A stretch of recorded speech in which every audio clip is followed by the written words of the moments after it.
Bonjour, bienvenue dans ce point bourse du 6 mars 2025. Alors aujourd'hui, on va voir rapidement quelques résultats sur les actions hein, françaises notamment et belges qui ont donné leurs résultats aujourd'hui ou hier. Le CAC 40 juste avant la clôture qui est toujours en embuscade sous ses plus hauts. Et pas de nouvelles sur les américaines, mais on a quand même des chiffres assez moyens sur d'autres valeurs autres que Broadcom, on va y revenir. Alors comme d'habitude, avant de commencer, je rappelle que les informations et analyses données sur cette chaîne sont données à titre indicatif et ne peuvent pas être considérées comme un conseil en investissement. L'investissement boursier est risqué et vous êtes responsable de tous les investissements que vous faites. On va commencer par les américaines notamment, alors juste pour voir... plutôt rouge toujours sur les technologiques et Broadcom qui perd 4%. Les résultats, c'est ce soir. On a d'autres constructeurs de puces, notamment Marvell, qui était assez moyen, malgré des chiffres corrects. Ça a été largement vendu aussi. On verra les résultats ce soir et comment le marché va réagir demain. On est sur des niveaux clés. Ça pourrait aussi largement impacter énormément le secteur des technologiques en général. On va regarder les valeurs, notamment qui ont donné leurs résultats. Alors, on a eu aujourd'hui Solvay en Belgique, notamment sur les produits chimiques. Solvay qui a fait une journée assez spéciale parce qu'elle a eu ouvert en gros gap baissier avant de revenir. On va le voir en minutes, notamment. Solvay, on est jeudi 6 mars ici. Donc on voit, on avait la clôture la veille sur ces niveaux-là autour des 31.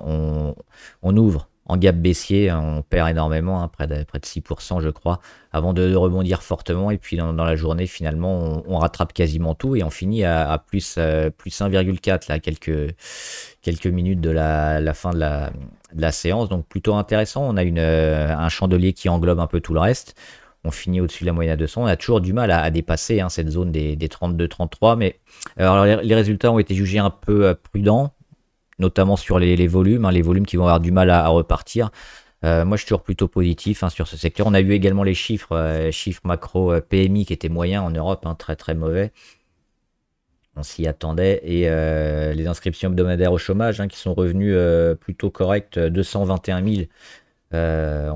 On attendait un peu plus, autour des 236 000, et on avait 242 000 la fois précédente, donc plutôt bien ces inscriptions qui sont pas catastrophiques aux États-Unis. On a également Air France qui donnait ses résultats. Et là, ça a été largement apprécié, le retour d'Air France peut-être enfin avec les volumes monstrueux, on le voit, le gap haussier, la journée où on fait plus 30%. Donc le retour en grâce d'Air France après des mois, voire des années aussi de baisse sur le cours. C'est peut-être enfin le début de la résurrection sur Air France. On verra la réaction demain, vendredi. Mais là, ça semble peut-être intéressant pour enclencher une séquence moyen long terme un peu plus dynamique. Les retours aussi, les replis seront plutôt favorables à acheter, je pense, sur Air France. On avait également Bouygues qui a donné des bons résultats. On était acheteur sur Bouygues. On avait parlé notamment ici au mois de février, début février. Elle avait cassé et prévenu un peu avant, mi-janvier. Depuis, elle fait que monter. Elle est revenue sur sa résistance ici à 36 €. Que des grosses journées. Donc à court terme, c'est l'objectif qui est atteint. Je pense qu'il peut y avoir des prises de bénéfices à partir de demain. Mais même si les résultats ont été bons, alors on peut aussi continuer encore un petit peu avant qu'on ait des prises de bénéfices assez fortes. Mais là, on est monté en ligne droite depuis un moment. Donc à court terme, plutôt monter les stops. À moyen long terme, là aussi, on cherchera peut-être des replis intéressants, des consolidations qui restent de durer dans le temps, plusieurs semaines probablement, pour revenir peut-être ici sur les 34 ou les 33. Mais à court terme, le travail a été fait sur Bouygues. On avait également la Française des Jeux, des résultats aussi impactés par par les finances et notamment les taxes supplémentaires qu'on a eues cette année, hein, notamment pour réduire la dette. Donc on a taxé un peu les jeux, dont la Française des Jeux. Alors on le savait, le marché visiblement l'apprend aujourd'hui, c'est un peu bizarre, mais bon. Une réaction un peu sévère et excessive, je trouve. On est toujours plutôt bien orienté, hein, avec Kindred qui va être progressivement intégré au compte de la Française des Jeux et qui s'appelle maintenant FDJ United. Donc là aussi, un support intéressant, hein, les 34 € sur la FDJ. On a vu qu'on avait méché. C'était déjà, je crois, à l'époque sur les rumeurs de taxation, hein, de jeux. On a eu la confirmation depuis, mais bon. Gap baissier, alors à court terme, c'est jamais très bon, mais comme certains, ça pourrait être acheté. Moi, je suis toujours dessus, hein, sur la FDJ, est plutôt favorable aussi pour le moyen long terme. Alors là, à court terme, évidemment, on va peut-être attendre la réaction demain et surtout cette zone-là à travailler, hein, les 34, mais si ça commence à remonter vers les 35 rapidement, ce sera favorable. Ça reste une valeur intéressante et les taxes, hein, de quelques centaines de millions devrait pas handicaper plus que ça la Française des Jeux.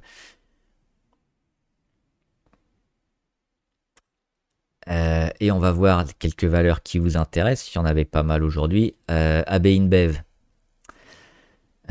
plutôt intéressant avec cette dynamique court terme, hein, où on voit qu'elle a mis des gaps haussiers là depuis le début de l'année, notamment au mois de février.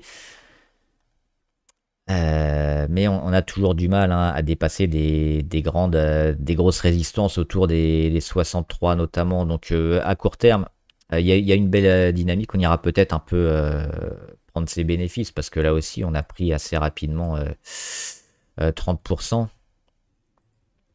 Maintenant, pour le moyen long terme aussi, ça peut être un signal intéressant, mais il y a pas. Alors, il y a un petit peu plus de volume, mais c'est pas stratosphérique.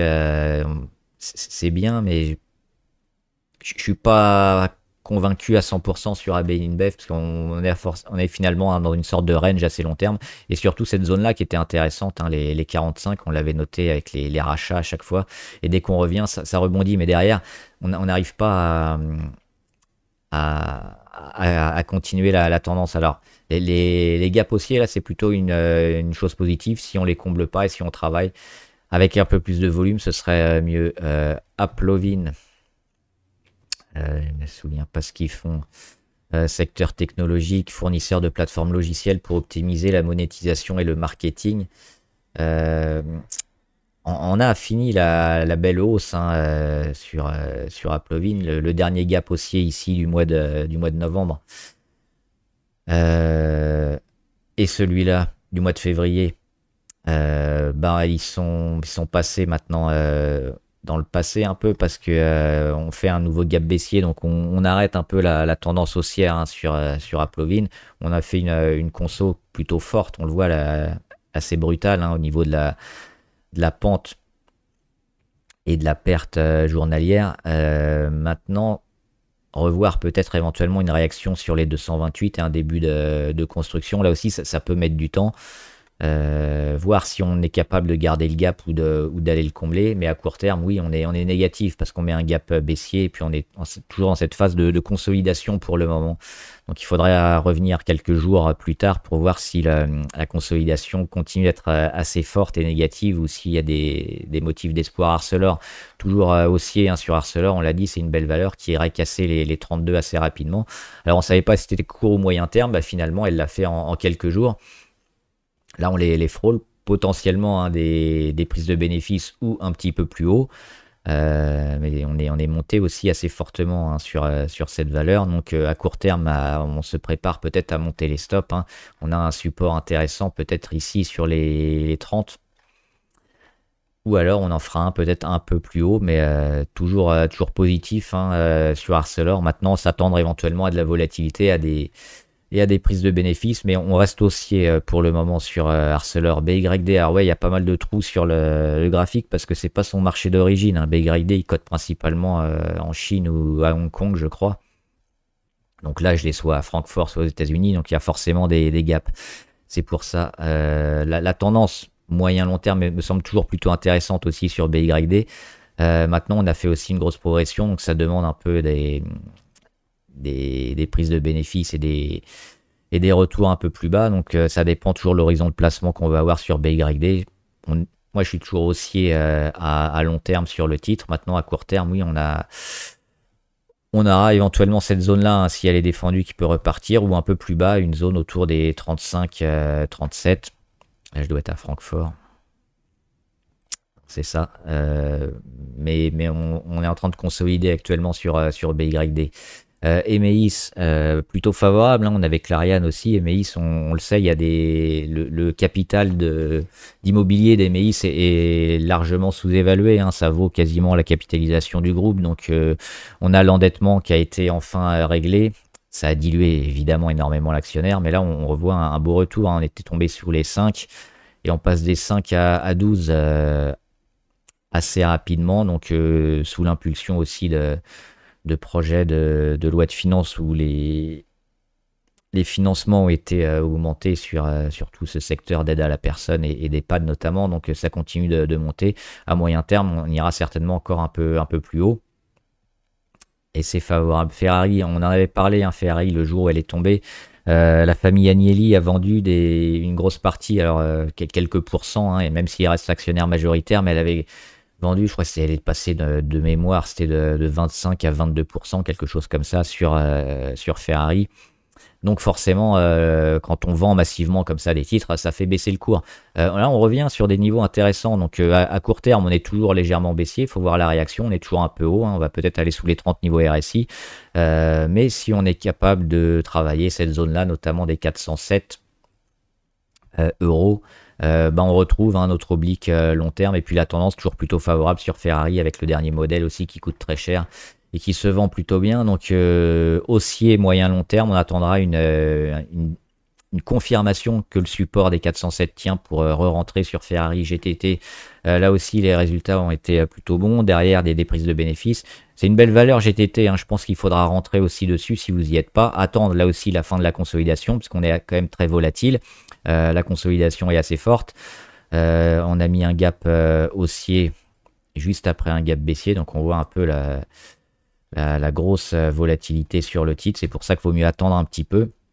Et quand ça se calmera, notamment au niveau des Bollinger, là qui sont vraiment extrêmement écartés, on le voit, hein, en violet, le haut des Bollinger ici sur les 158 et le bas sur les 127. On va attendre la fin un peu que ça se calme et peut-être rentrer, hein, toujours optimiste moyen long terme sur GTT Garbet. C'est négatif Garbet, hein, ce qui est pas terrible, on le voit.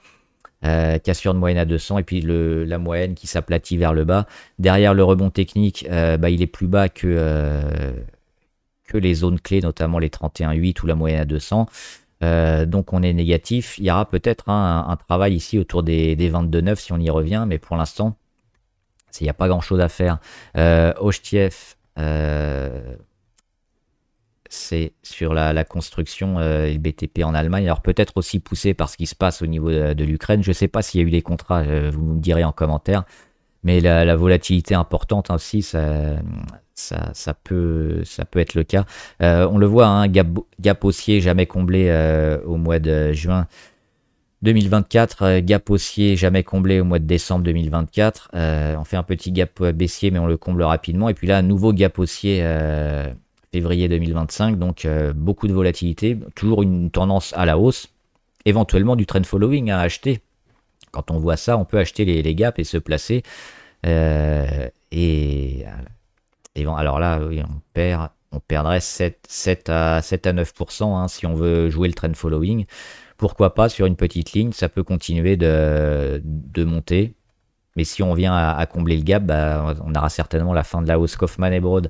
Je suis partagé sur Kaufman, alors plutôt positif quand même. Mais il faudrait casser franchement les 34, là on n'y arrive pas. On y est revenu et puis malheureusement on est reparti. Et ce qui est négatif aussi, on voit la moyenne à 200 qui commence à s'aplatir. Alors c'est pas complètement perdu, mais je pense qu'il faut plutôt être observateur sur Kaufman parce que on risque d'avoir une tendance peut-être un peu forte. Mais c'est pas encore décidé, je pense, hein. Si on arrive à bien casser les 34, 35, ça peut partir en torche, mais sinon, on a beaucoup monté. Il pourrait y avoir une phase de consolidation aussi importante. Donc là, je pense qu'on est au milieu du guet. Il vaut mieux attendre sur Kaufman. NU Holding, c'est négatif. Alors, on a une belle séquence de trend following aussi, mais là, dernièrement, gap baissier au mois de novembre, on fait le rebond. Alors, on le comble, mais derrière, on remet un autre gap baissier, donc on n'y arrive pas. On est en phase de consolidation moyen terme, on le voit. Il faudra peut-être revenir ici sur les 9 ou 10 euros, dollars, pour commencer quelque chose. Mais pour l'instant, à court terme, on est négatif. Parex Ressources, c'est catastrophique. Hein. Du rouge, du rouge, du rouge, gap baissier, gap baissier, gap baissier. On les comble pas. Donc, je m'attarde pas plus là-dessus. C'est catastrophique. Robertet, on l'avait déjà fait. Salesforce. Il y a des niveaux intéressants. Alors, grosse conso assez forte et violente, mais retour sur des niveaux clés. Peut-être la fin. On est sorti des 30 niveaux RSI, on est à 34. Si on casse, on garde la tendance plutôt intéressante. On a fait un M aussi qu'on a cassé, donc forcément on revient là. On a éventuellement un support à 265 aussi qui peut permettre de repartir. Mais je ne serais pas surpris de voir Salesforce soit casser rapidement, soit rebondir ici pour construire. Donc attendre un petit peu, mais on a des chances de progression. Schneider, ils ont du mal, Schneider, hein, comme toutes les technologies, avec les problèmes sur les data centers notamment, les problèmes aussi de financement et de subventions aux États-Unis, hein, de Trump qui pourrait peut-être pas autant subventionner les semi-conducteurs, ce qui avait été fait par Biden avec le Chips and je sais plus quoi Act. Donc à court terme, hein, on voit qu'on est baissier plutôt négatif. On a une belle réaction ici quand même sur les 215 avec une mèche basse. Bon, c'est toujours moyen et négatif. Pour moi, les fondamentaux restent solides et je pense que, alors je suis investi sur Schneider et je pense qu'ils continueront quand même à performer. Maintenant, on est dans la période noire. On va attendre les résultats de Broadcom ce soir. Ça reste moyen. Je pense qu'il ne faut pas paniquer sur Schneider. Même si à court terme, notamment hein, depuis DeepSeek et Nvidia, on a un peu de mal et on n'a pas des gros signaux d'achat. Donc les investisseurs vont plutôt fuir ces valeurs-là. Siemens, toujours haussier sur Siemens, hein, le trend est assez impressionnant. Là aussi, on a mis un petit gap haussier qu'on n'est pas venu combler. Donc on peut continuer de jouer la tendance hein, et le trend following éventuellement. Et le jour où on casse un peu plus fortement, ce sera la fin. Mais ça reste intéressant. Alors il y a des gros niveaux qui ont été déjà joués ici, les 182 hein, qu'on avait du mal à passer, qu'on a passé une fois, deux fois et qu'on est revenu tester avant de repartir. Donc là le support est solide et on va peut-être en créer un autre, hein, peut-être ici. Pour rentrer, maintenant c'est pas l'idéal non plus, hein. On rentre plutôt ici sur les gaps. Alors on a perdu éventuellement 8%. C'est ça qui est un peu ennuyeux à court terme. Squirrel Media, donc c'est une action qu'on avait vue dans l'action long terme, hein. On l'avait vu ici sur les 1,47. Grosse explosion de volume. Alors là les volumes commencent à descendre, donc le cours va aussi un peu revenir à la normale. Je l'avais mis ici, hop, on va le baisser, on va travailler là. À court terme, c'est fini, hein, les 2,8 ont fait obstacle. On va travailler, mais on pourrait avoir une nouvelle poussée un peu plus tard. Il faudrait voir des zones de rachat, peut-être les 1,60 à 1,80, je pense, me semble intéressant.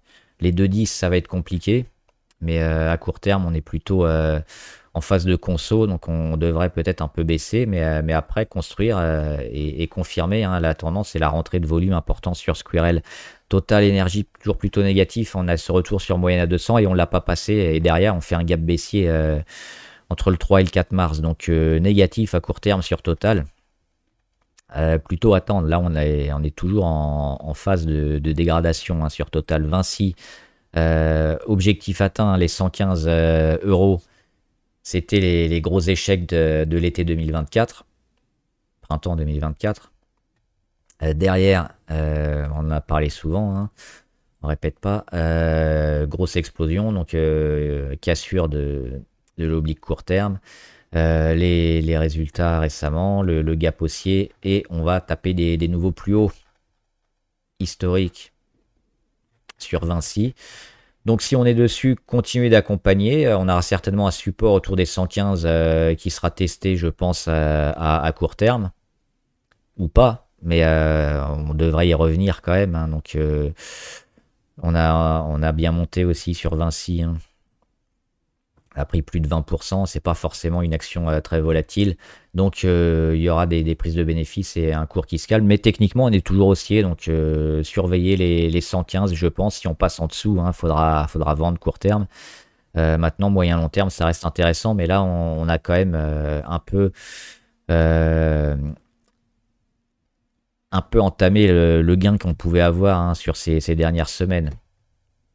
Donc rentrer maintenant, ça me semble pas forcément la meilleure des idées. Xpeng, on avait noté cette zone-là hein, sur Xpeng, je crois, entre les 18 et les 20 à peu près, 18-22.